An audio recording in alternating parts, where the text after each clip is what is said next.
Praise the lord. ఆత్మీయ పోరాటము జయ జీవితము పార్ట్ 4.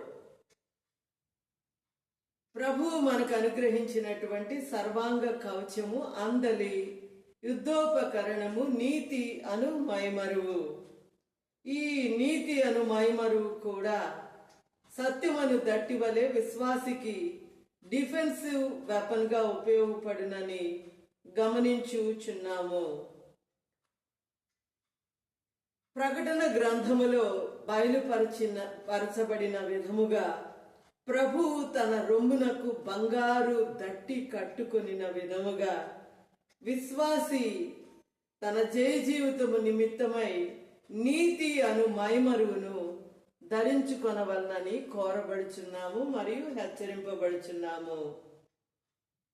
రోమీలకు రాసిన పత్రిక 3వ అధ్యాయము 10 నుండి 12 వచనములు. ఇందును గూర్చి వ్రాయబడినదేమనగా, నీతిమంతుడు లేడు, ఒక్కడును లేడు, గ్రహించువాడెవ్వడును లేడు, దేవుని వెదకువాడెవ్వడును లేడు, అందరూ త్రోవ తప్పి ఏకముగా పనికి మాలిన వారైరి, మేలు చేయువాడు లేడు, ఒక్కడైనను లేడు. రోమీలకు రాసిన పత్రిక 3వ అధ్యాయము 23-24 వచనములు. అందరూ పాపము చేసి ఏ భేదమును లేదు, అందరూ పాపము చేసి దేవుడు అనుగ్రహించు మహిమను పొందలేకపోచున్నారు. కాబట్టి నమ్మువారు ఆయన కృపచేతనే క్రీస్తు యేసునందలి విమోచనము ద్వారానే ఉచితముగా నీతిమంతులని తీర్చబడుచున్నారు. సో ఈ లేఖనములను పరిశీలించినప్పుడు నీతిమంతుడు ఒక్కడు లేడు అని ప్రవచనములో పలకబడిన రీతిగా ఇక్కడ మనము చూచున్నాము. సో ఆ ప్రవచనమును మనము గమనించినప్పుడు కీర్తనల గ్రంథము 14వ అధ్యాయము 1-3 వచనములు. దేవుడు లేడని బుద్ధిహీనులు తమ హృదయములో అనుకొందురు, వారు చెడిపోయిన వారు అసహ్య కార్యములు చేయుదురు, మేలు చేయువాడొక్కడును లేడు, వివేకము కలిగి దేవుని వెదుకువారు కలరేమో అని యెహోవా ఆకాశము నుండి చూచి నరులను పరిశీలించెను, వారందరూ దారి తొలగి బొత్తిగా చెడి ఉన్నారు, మేలు చేయువారెవ్వరునూ లేరు, ఒక్కడైనను లేడు. ఇదే భావన మరి ఒక చోట ఈ విధముగా వ్రాయబడుచున్నది, ప్రవచనము వ్రాయబడుచున్నది. కీర్తనల గ్రంథము 53వ అధ్యాయము 1-3 వచనములు.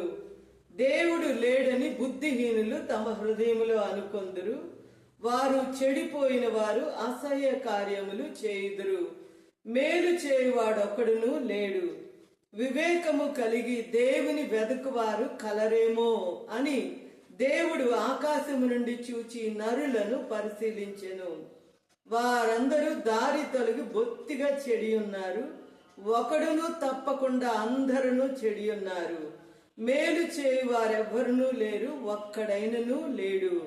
సో ఈ లేఖనములన్నిటిని బట్టి నీతి మనకు ప్రభువు కృప ద్వారానే ఉచితముగా ఆయన కుమారుడైన ప్రభు అయిన యేసుక్రీస్తు రక్తమును బట్టి మనము నీతిమంతులుగా తీర్చబడుచున్నామని గ్రహించుచున్నాము. ఇటువంటి భావనే మరి ఒక చోట యోహాను రాసిన మొదటి పత్రిక 3వ అధ్యాయము 17వ వచనము. చిన్న పిల్లలారా, ఎవరిని మిమ్మును మోసపరచనీయకుడి, ఆయన నీతిమంతుడై ఉన్నట్టు నీతిని జరిగించు ప్రతివాడును నీతిమంతుడు. అనగా ఇక్కడ శరీర సంబంధమైన నరుల నీతిని గూర్చి పలుకబడలేదు గాని ప్రభు యొక్క నీతి, తను చూపినటువంటి విధేయత, తన తగ్గింపును బట్టి, తను ప్రోక్షించిన రక్తమును బట్టి ప్రభు నీతిమంతుడైనట్లుగా పిలువబడుచున్నారు. ప్రభువును నమ్మిన మనము నీతిమంతులుగా తీర్చబడినట్లుగా మనము గ్రహించుచున్నాము. ఎందువలన యెషయా గ్రంథం 64వ అధ్యాయము 6వ వచనము, మనమందరము అపవిత్రుల వంటి వారమైతిమి, మన నీతి క్రియలన్నీ మురికి గుడ్డలాయను. సో మానవుల యొక్క నీతి క్రియలు మురికి గుడ్డలుగా పిలువబడుచున్నవి. మరి నీతి మనకు ఆపాదించబడిన విధమును పరిశీలించినప్పుడు యోహాను రాసిన పత్రిక 1వ అధ్యాయము 9వ వచనము, మనము మన పాపములను ఒప్పుకొనిన ఎడల ఆయన నమ్మదగిన వాడును నీతిమంతుడును గనుక ఆయన మన పాపములను క్షమించి సమస్త దుర్నీతి నుండి మనలను పవిత్రులనుగా చేయును. యోహాను రాసిన పత్రిక 1వ అధ్యాయము 7వ వచనము, ఆయన కుమారుడైన యేసు రక్తము ప్రతి పాపము నుండి మనలను పవిత్రులనుగా చేయును. సో ప్రభు ద్వారా మాత్రమే మనము నీతిమంతులుగా తీర్చబడుచున్నామని మరి ఇందును బట్టి కూడా మనము గ్రహించుచున్నాము. ఈ నీతి అను మైమరువును గురించి మరి ఒక చోట వ్రాయబడిన మరి లేఖనములను పరిశీలించినప్పుడు కొరింథీయులకు రాసిన పత్రిక, మొదటి పత్రిక 1వ అధ్యాయము 31వ వచనము, అతిశయించువాడు ప్రభువునందే అతిశయింపవలెను అని వ్రాయబడినది నెరవేరునట్లుగా దేవుని మూలముగా ఆయన మనకు జ్ఞానమును నీతియు పరిశుద్ధతయు విమోచనము ఆయను. సో ప్రభు యొక్క నీతి మాత్రమే మన నీతిగా మనము గ్రహించుచున్నాము. ఇందును గురించి వ్రాయబడిన ప్రవచనములను మనం పరిశీలించినప్పుడు ఇర్మియా గ్రంథము 9వ అధ్యాయము 23, 24 వచనములు, యెహోవా ఇలాగు సెలవిచ్చుచున్నాడు, జ్ఞాని తన జ్ఞానమును బట్టి శూరుడు తన శౌర్యమును బట్టి అతిశయింపకూడదు, ఐశ్వర్యవంతుడు తన ఐశ్వర్యమును బట్టి అతిశయింపకూడదు. అతిశయించువాడు దేనిని బట్టి అతిశయింపవలనగా భూమి మీద కృప చూపుచు నీతి న్యాయములు జరిగించున్న యెహోవాను నేనే అని నన్ను పరిశీలనగా తెలుసుకొనుటను బట్టి అతిశయింపవలెను.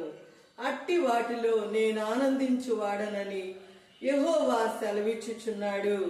సో ఈ లేఖనములన్నిటిని బట్టి మరి మనకు ప్రభు యొక్క నీతి మనకు ఆపాదించబడుచు, దాని మూలముగా నీతిమంతులముగా తీర్చబడుచున్నామని గ్రహించుచున్నాము. కీర్తనల గ్రంథము 103వ అధ్యాయము 17, 18 వచనములు, ఆయన నిబంధనను గైకొనుచు అనగా క్రీస్తు యొక్క నిబంధనను గైకొనుచు ఆయన కట్టడలను అనుసరించి నడుచుకుని వారి మీద, యెహోవా యందు భయభక్తులు గల వారి మీద ఆయన కృప యుగ యుగములు నిలుచును, ఆయన నీతి వారికి పిల్ల పిల్ల తరమున నిలుచును. సో ప్రభువు యొక్క నీతిని మనము ఆయన నిబంధనను గైకొనిన వారమై మరి తను ప్రోక్షించినటువంటి రక్తమును బట్టి, తను చూపిన విధేయతను బట్టి మనము నీతిమంతులుగా తీర్చబడుచున్నామని మరి తెలుసుకొనుచున్నాము. మరి ఇదే భావన ప్రభువు లూకా శుభవార్త 18వ అధ్యాయములో తను చెప్పినటువంటి ఉపమానము, పరిసయ్యుడు సుంకరి ఉపమానములో మనము గ్రహించున్నాము. ఆ సుంకరి దూరమున నిలువబడి ఆకాశం వైపు కన్నులెత్తుటకైనను ధైర్యము చాలక, ఎందువలన ఆకాశం ప్రభు యొక్క సింహాసనమును అగుటను బట్టి మరి ఆకాశం వైపు కన్నులెత్తుటకైనను ధైర్యము చాలక రొమ్ము కొట్టుకొనుచు, పాపినైన నన్ను కరుణించుమని మరి తను పలికినట్లుగా గమనించున్నాము.